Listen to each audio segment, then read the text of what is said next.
Don't hit me.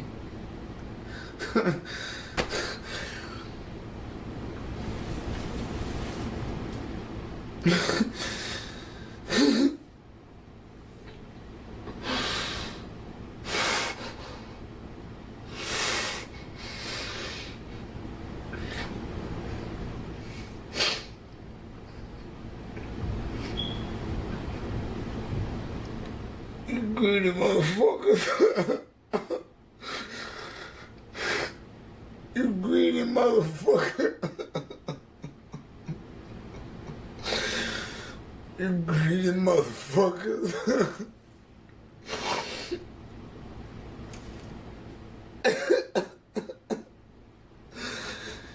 You greedy motherfucker.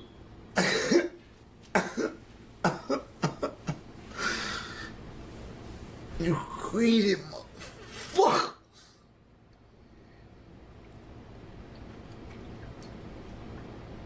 Little baby.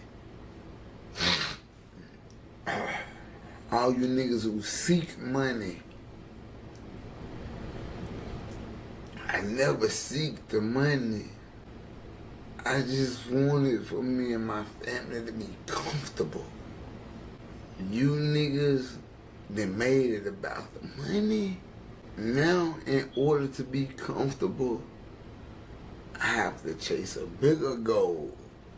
Now I have to become 100 millionaire to be able to make my family comfortable. Booming off that back street, and it's snowing. Henry boy, Skittles popping, lean pouring. Hit me if you want it, if I ain't got it, we can get it. Meet me on that North and 9, plug you with a ticket. Booming off that back street, and it's snowing. Henry boy, Skittles popping, lean pouring. Hit me if you want it, if I ain't got it, we can get it. Meet me on that.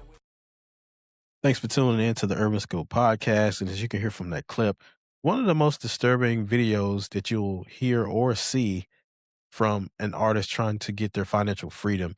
And Finesse2Tymes have, recently has been talking about his freedom and trying to get out of the contract that he was in. But unfortunately, the Prince family won't let him out of that contract. Now he's been asking or begging to get out of that deal for a long time and said that he's made all the money that he can make, or they made all the money that they can make. He just want to be able to do his own thing because he's only released a couple projects. We know how talented he is and the skill set that he has, but we know him, unfortunately, more for his viral videos and for his antics more than his music, which is always sad to see when someone has a skill set like he has and be able to not just rap, but put words together and create art and just the production and everything alike. His skill set, he should be, 5 or 6 albums in probably or more, but for some reason, I don't know if it's creative control or just them holding him hostage as far as his deal goes, and he's not able to put music out. And he's been very respectful about it, except for, maybe the Money Back Yo stuff, which doesn't have to do with the Prince family. But for the most part, he's been respectful towards the Prince family and saying, mob ties forever, but I just want to be able to do my own thing and have his own creativity. But Finesse is learning that the music industry is a lot like the real world. And when I say those comparisons, the real world is about bad contracts and fighting to get out of those. So whether you're in a bad lease, you're in a bad car note, you're in a bad anything, you're in a bad shit, you can be in a bad weak training or anything. It's about fighting to get out of those and being able to get your freedom. But how hard are you willing to fight to get out of those? Because we know that money is scarce, resources are scarce as far as contracts goes, because unless you got a very good lawyer to get out of those, it's very difficult to get out of them. So it takes a lot of time, money, and a lot of effort, blood, sweat, and as he's seeing tears to get out of these things. But, from watching a lot of hip hop artists' stories and seeing their testimonies of what they had to go through, I remember Rick Ross saying it the best. He remember when his paperwork wasn't right and trying to fight to get out of his bad contracts. Because as everybody knows, and excuse my language, but everybody's effed at entry. So a lot of times when you're excited about joining a new venture, especially music or being an athlete, you sign these bad contracts because your dream is always to be on the big screen or to be an athlete or to be a rapper or to be a singer. But you don't look at the fine print. You get the money up front and think, oh, okay, they're giving me 200,000, 300,000 up front and everything's going to be good. But they don't tell you about the cost that you have to recoup for the studios, for all these extra expense that they throw on you that you don't really need, and you have to recoup these things. So that $300,000, $200,000 advance is really a $3 million debt for you at the end of the day because you have to recoup all these things and are adding interest. So Finesse2Tymes is finding out that every deal that you sign is going to have some shady stuff in it. But in the words of I almost said Jada Kiss said, you know, it's plenty of loopholes to eat. Once you get in, you're supposed to keep though. So once you get into the industry, there's other loopholes to do. Like I said, I think one of his best assets for Finesse2Tymes is personality. So his personality can lead him into a podcast world to where he can leverage his way out of a deal.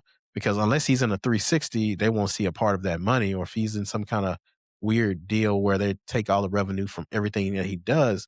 But I think podcasting or maybe even acting or some kind of script stuff, he will be able to do that because of his personality. And maybe he can make enough money from that to get out of the deal, because enough money will get you out of the deal, but it's just about how much money that you can provide and they're willing to take. But if you look at the history of the industry, not just hip hop artists, but look at Michael Jackson. He was signed at the age of 8 or 9 years old. He's bad contracts his whole life, was worth more after he died than when he was a living. And that was a shame for all the music and hits that he had, especially with that crossover appeal. Drake, what he had with UMG and the deal he's still fighting now, trying to get out of. TLC and what they went through with their manager and the lack of funds they had with those platinum records and the debt and, finances, the trouble that they were in. Mace or any bad boy artist that went through any kind of deal with Diddy, current or in the past, were fighting to get out of bad deals and trying to fight for their royalties and things like that. So there's a history in the industry of every industry, but more so the music industry is more public of these bad deals because us, the average person, we have bad contracts all the time. Rent keeps going up, but the quality of things don't go up. Car notes keep going up, but the cars are pretty much the same. The cars are no safer than they were in the 80s. Back in the 80s, the cars were made out of real metal. Now it's plastic. You can break a car just by bumping into it with your body now. Back in the days in the 80s, you'd have to, run the car into a building for it to bend. But now it doesn't take much. So the quality is going down and the quantity is going down, but the prices are going up. So how do you circumvent that? You have to find a way to make money while you still sleep. You have to find other avenues, and one job or one profession anymore won't cut it. So you need more avenues to create revenue, simply put. So, and I always disagree with Drake suing UMG for the beef part of it, pause, but I always respected him for the financial freedom part or just the freedom period, because a artist like that doesn't need a label behind him. He's his own engine at that point. So what do you need the label for? Promotion is not the same because there's no more albums. If he drops a song on his, Instagram or TikTok, it's going to gain caption off of that, not because of what the label did. I know the label is supposed to be sort of a booster, but at this point of his career, he doesn't need a booster. He doesn't even need to announce a real album date. He can just put the album out, and people are going to gravitate toward without any promotion. He's one of those few artists that can do that, like a Jay-Z or Beyonce, or any of these pop artists like a Bad Bunny. They can drop a project in the middle of the night, and it's going to get hundreds of millions of views within a day or so. So they don't need that much push. But maybe I'm different, but in a world that's very predatory, not to let you out of these bad contracts, maybe I was just raised different, but I don't want to hold somebody against their will that they don't want to be in something. I can understand if you made, invested in some money into somebody, but just get what you got, recoup your money, and then let them live what they want to live. Because if you were doing good for these people, they wouldn't want to get out of the contract in the first place. So it's not taking accountability on your side if you're not if you're keeping people past what you've recouped and plus even more. Because if you put 200,000 into me and I make you 2 billion, we didn't made all the money that we thought we was gonna make. You recouped several times over. So you keeping me is just it's a lack of confidence in self as well.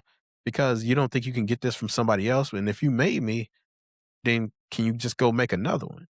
Uh, because they'll always respect you for giving them the opportunity. But once you get to a point where I've made enough money, you've made all the money. If I want my freedom, I think I've deserved that. I've made on my promise 10 times over, especially in the case of Drake. They didn't think he would be that major. And for him to make all of those sales and all of that money on tour and the different things that he's done, he should be done with that deal. They should be allowed to let him to go.